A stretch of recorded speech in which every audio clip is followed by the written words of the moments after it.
Just a short while ago, a California judge made a move that no one saw coming. An arrest warrant was issued for TV icon Ellen DeGeneres. This stunning decision came directly out of the ongoing trial of music mogul Diddy, and it's all because of a secret recording left by the beloved dancer Stephen tWitch Boss before his tragic death. So, what's going on? Judge Harrison Trent officially approved the arrest warrant for Ellen after the court heard a secret audio message from Twitch. This recording, which Twitch apparently made weeks before he died in December 2022, was unsealed and played in court during Diddy's trial.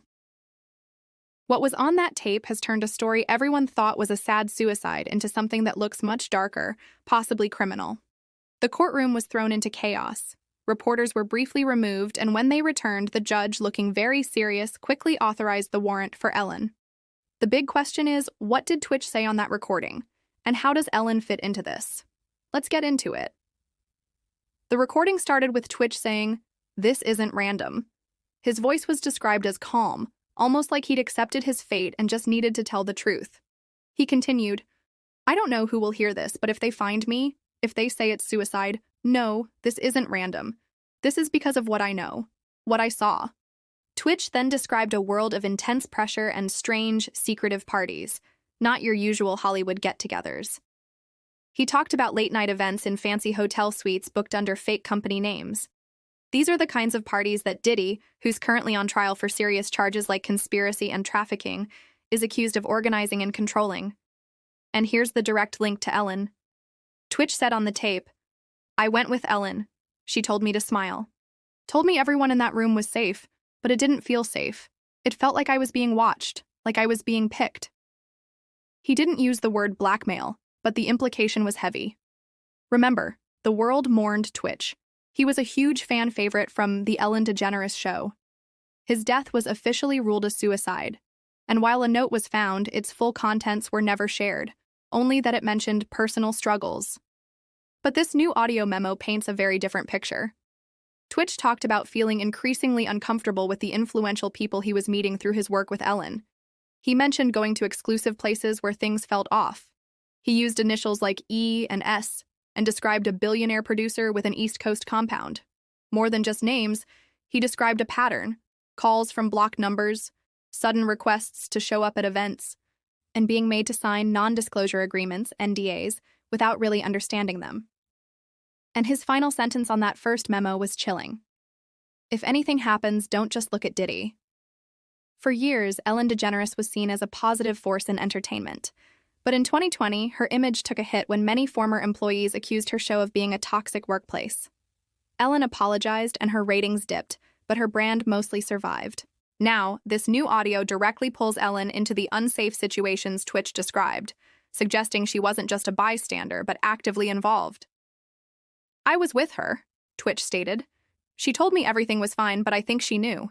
I really do." After this tape was played, several former staff members from Ellen's show have reportedly come forward, anonymously for now. They claim they were told not to ask about Ellen's friendships with certain powerful people, including Diddy. They also described a workplace where they felt constantly watched and controlled, even after the show ended in 2022. Judge Harrison Trent, who has handled big cases before, didn't just issue this warrant on a whim. Court documents reveal that even before this audio came out, investigators were already looking into financial records and travel details connecting Ellen to several private events hosted by Diddy between 2019 and 2021. Some of these events were at locations mentioned in witness statements about after-hours rooms, places where phones weren't allowed and security was tight and mysterious. Apparently, Twitch was invited to one of these events by Ellen herself, supposedly as a friendly face. On the tape, Twitch said about that night, "It wasn't like the show. She wasn't Ellen that night." As you can imagine, the news of Ellen's arrest warrant has split public opinion. Some fans are defending her, highlighting her charity work. Others are demanding justice for Twitch and for an industry often accused of protecting its own secrets. Ellen's legal team has denied everything. No arrest has been made yet, but sources say authorities are in touch with her. But the story doesn't end there. Just a day after the first warrant, the prosecution presented even more evidence.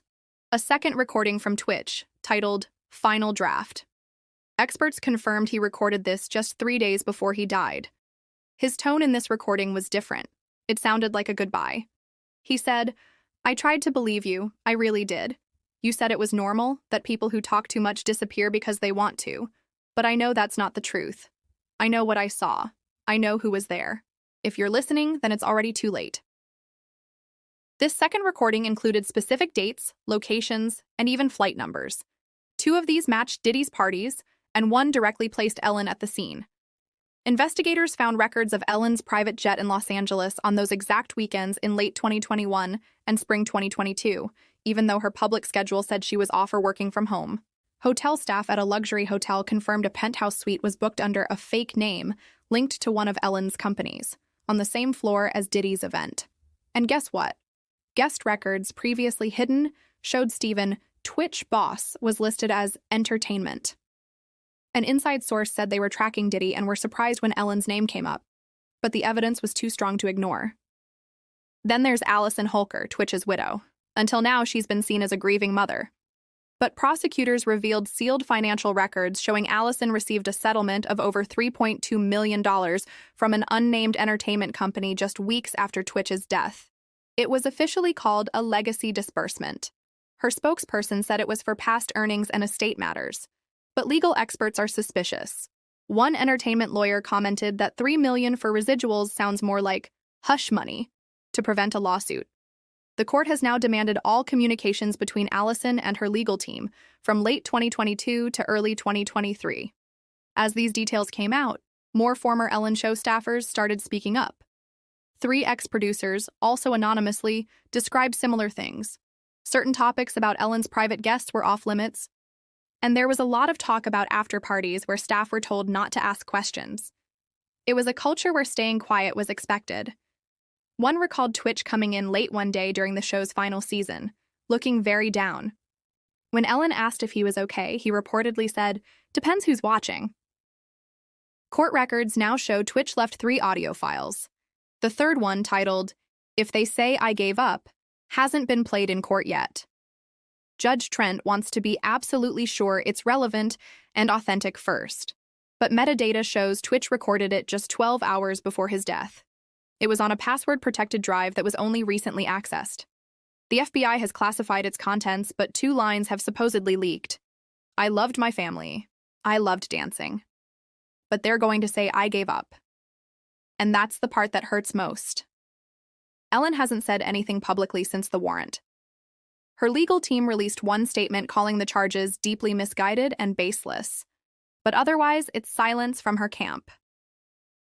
The trial is set to continue soon, and prosecutors are pushing to play that third memo. Ellen's team is trying to block it. This whole situation has turned the Ellen DeGeneres show from a canceled talk show into a case study of a celebrity image completely unraveling. Steven tWitch boss is gone, but it seems his true voice is finally being heard. And for once, Ellen might not be the one in control of the narrative. Things took another dramatic turn when Ellen apparently released some kind of admission. But instead of calming things down, it caused an uproar. People weren't satisfied and demanded more accountability. Headlines screamed, "Ellen admits guilt, but will justice follow?" Protests even started outside Warner Brothers studios. Prosecutors immediately shifted their focus, framing this not just as a celebrity scandal, but as a massive cultural cover-up. The investigation is now looking beyond Ellen and Diddy, examining the whole system that allowed such secrets to be kept for years. Talent agencies, former party guests, top executives, entertainment lawyers, and even city officials are being called in for private questioning. Some are reportedly starting to cooperate. And then more evidence from tWitch's files, a folder on his cloud storage called Archived Contracts and Quiet. It contained scanned NDAs, signatures, and even email exchanges between assistants and PR people discussing how to manage the optics if tWitch ever spoke out. One chilling email from a burner account to a PR firm read, "If he leaks, pivot to mental health. We've used it before." Amidst all this, Diddy, who had been quiet, made a move. His lawyers filed a motion asking for immunity in exchange for his cooperation. They argued that while he hosted the parties, others set the tone and expectations. Leaked documents from Diddy's offer to cooperate reportedly point the finger directly at Ellen, not just as someone who attended these parties, but as an active recruiter. According to these documents, Ellen would recommend guests, especially people in her circle like artists, assistants, and dancers looking for career help. One name heavily underlined by investigators was Stephen Boss. The theory is that tWitch was deliberately invited, reassured by Ellen, and then left vulnerable when he saw too much. On social media, public sympathy turned to anger. A new hashtag, "Sure he tried to leave," started trending. And Allison Holker, tWitch's widow, spoke out again, this time outside the courtroom. She read a powerful statement. He wasn't broken. He was betrayed. He wasn't depressed. He was disillusioned. He loved life, but not the one he was forced to live in. The only mistake he made was trusting people who mistook his kindness for consent. She then formally requested an official investigation into whether tWitch had been coerced, threatened, or even drugged before his death. Then came what many are calling the final piece of the puzzle: security footage from a hotel suite linked to one of the parties. It showed tWitch entering, looking visibly tense, with Ellen by his side. They had a brief, silent exchange in an elevator. While there's no sound, their body language was telling. tWitch shook his head. Ellen gestured downwards. He turned away, she touched his arm, and he froze. This was reportedly the last time they were seen together publicly, just days before a cheerful social media post they made for the show. Forensic lip readers are now trying to decipher that elevator conversation. With criminal charges looming, Ellen's legal team reportedly began negotiating for a lighter sentence if she fully cooperated. She started naming names: agencies, private transport services, secret investors. And then, an astonishing revelation. Ellen had recorded a private video confession months before this scandal even broke. It was on an encrypted drive, only found after her legal team handed it over. The video was titled, "If They Ask." In it, a tearful Ellen reportedly said, "I told him it would be fine. I told him to stop asking questions because I was scared too. I didn't kill him, but I made sure no one helped him either." This tape was played in a closed-door session, but its impact is rippling through the entire industry.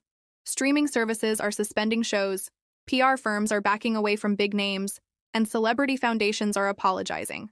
This isn't just a scandal anymore. It feels like an industry collapsing under the weight of its own secrets. The California State Attorney's Office has confirmed a formal investigation into how the entertainment industry uses coercive NDAs, particularly targeting those midnight floor parties. But the human cost is also rising.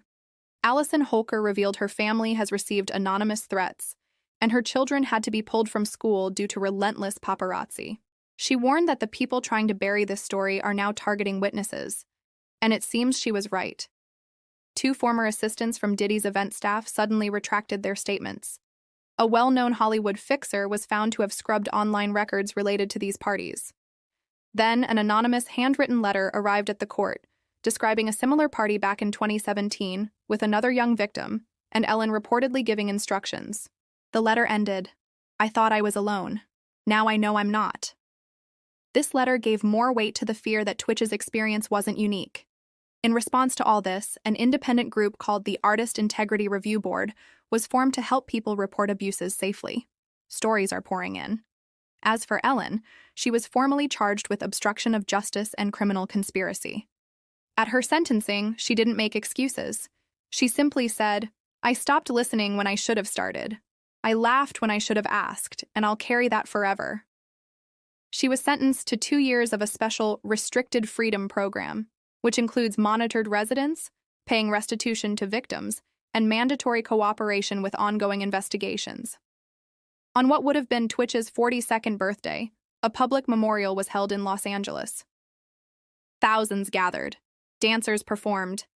Allison Holker stood on stage and said, "He wasn't a headline. He wasn't a hashtag. He was a father, a creator, a friend. And today we dance, not because he's gone, but because he finally told his story." And the world listened. From the crowd, someone shouted, "He didn't give up." And the chant grew, "He didn't give up." In that moment, it felt like tWitch's legacy was rewritten, not as a man who broke, but as a man whose truth finally broke through.